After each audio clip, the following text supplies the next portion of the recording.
particularly locally.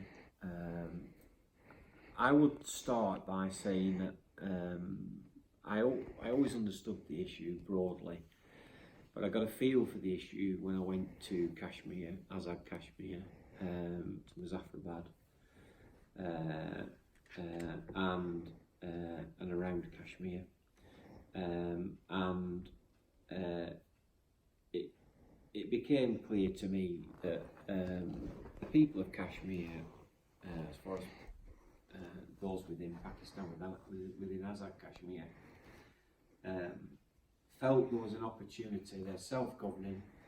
I understood that better, and they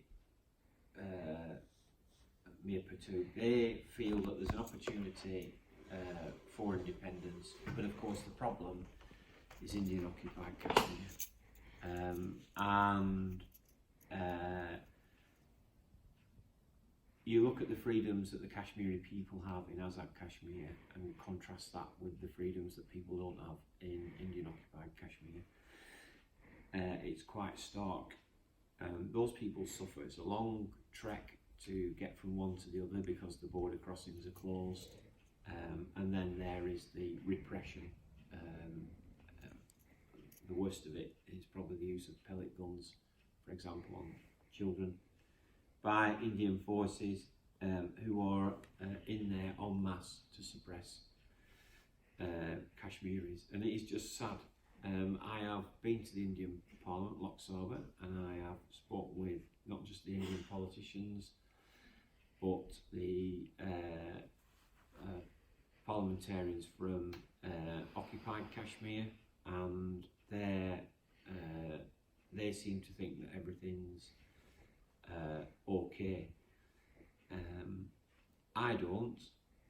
I think those people are repressed, suppressed, and brutalised, and their right to self-determination, given the promises, this isn't just anybody's right to self-determination, this is a right to self-determination that emanates from the United Nations after the Second World War. Should be honoured. I think that it's clear in Azad Kashmir that they operate almost as a separate country to Pakistan in many ways, while sheltering underneath the security arrangements of Pakistan, self-governing, etc. So we have a situation where Kashmir as a country can't move forward, both because of the physical barriers that India puts in the way, but also the political barriers that India puts in the way too. So the people of Kashmir can't get to a plebiscite, can't get to a democratic mandate, can't get to a position where the people of Kashmir can determine their future for themselves, which is quite sad, really. And the situation has been made far worse by an outbreak of Indian nationalism under Modi, which isn't good for India. I would say, an aside to that, it's about time the Congress party pulled its pants, pulled its socks up, sorted itself out, and threw out the BJP, because the BJP I don't think represent the best interests of India, certainly don't represent the best interests of Kashmir at all, and it seems to me that any process of reconciliation and democracy for the people of Kashmir cannot be served by a Modi government. Whether it can be served by a Congress party government, I don't know. But India is quite clearly the roadblock to progress in Kashmir. So I feel for the people of Kashmir. As I said, it's their personal stories. The fact that your family could be 10 miles away, but if they are the other side of the border, then you have hours of travel through various places before you return back through Pakistan into Islamabad, probably through to Kashmir, just to see your relatives. And we hear stories of relatives not seeing each other for many years, if not decades, You know, this is horrendous. And then, of course, the human stories about the repression. You know, young boys or girls, young people, blinded for life by the use of pellet guns, or their families abused, or and living with the scars of an Indian occupation, and an inability for Kashmir in the Indian occupied area to move forward. So I think it's a truly dreadful situation in which it strikes me as a neutral person that India is pretty much exclusively to blame for this issue. They could make progress on the issue of Kashmir if they wanted to. But I think this is about possession is 9/10 of the law. They want to own this part of the planet, and the people who happen to live there are forced into subjugation by the Indian authorities and the Indian government. So I think it's a dreadful situation. People talk about all sorts of solutions, and when I went there, you know, aren't the British to blame? Well, I was born in 1966. Don't blame me. This problem was 1947. I'm not taking the blame for my forefathers. You know, if I'd have been at the time, I might have made a completely different decision. So give me a chance. Is what I said when I was in Islamabad at the press conference, and I stand by that. I refuse to be blamed for an issue. I think that the answer to this, and it's not a progressive answer.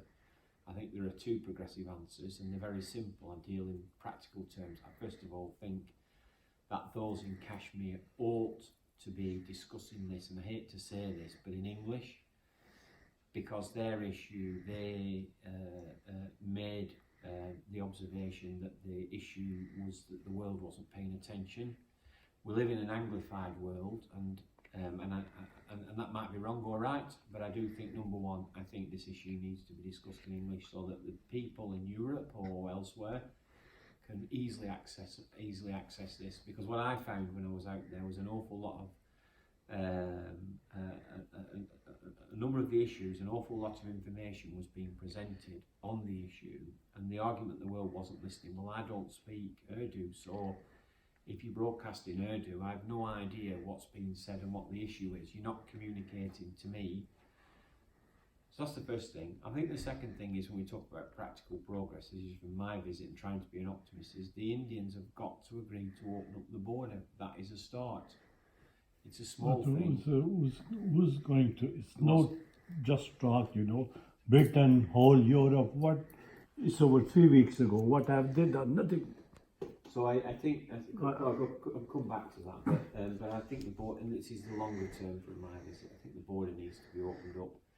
I do think that the Kashmir issue suffers from poor communication. If I was the recipient of information, the Indians are very good at making it 6 of one and half a dozen of the other. And to those that are trying to understand the issue, I think it's difficult to disseminate exactly what's happening, and therefore that tends to lead to a bit of ambivalence. And it was the point I made over there. Communication is really important, really important. If you want people to listen, then you've got to give them the information in a way that they will listen and absorb it. And to be quite frank and truthful, and it was something they were uncomfortable about being told, but they've got to communicate better to the outside world if their objective is for the outside world to listen. And I make the point, there's no point broadcasting something in Urdu. You know, everybody in this room knows I don't speak Urdu, so how on earth do you think that I'm going to understand what's being said in Kashmir if I don't speak the language? It goes without saying. So I think there is a big issue there about communication and the way that things are presented in order for people to understand the issue. Because when I went there, I understood it better when I saw it. I understood it far better from seeing it than I did from hearing about it, which is not the place that the Kashmiri people really want to be. I would advise that they would want to be in a position where people in the West were listening more and understanding better the oppression that goes on. So as far as I'm concerned, You know, it's quite clear that the people were promised a plebiscite. I don't see any obstacle to that. Ultimately, from the Pakistan side, I see the obstacle to that progress being almost exclusively from the Indian side. And I stand corrected if I'm wrong, but that's how I see it. What are your thoughts on all the troops and the militarisation of that Well, area?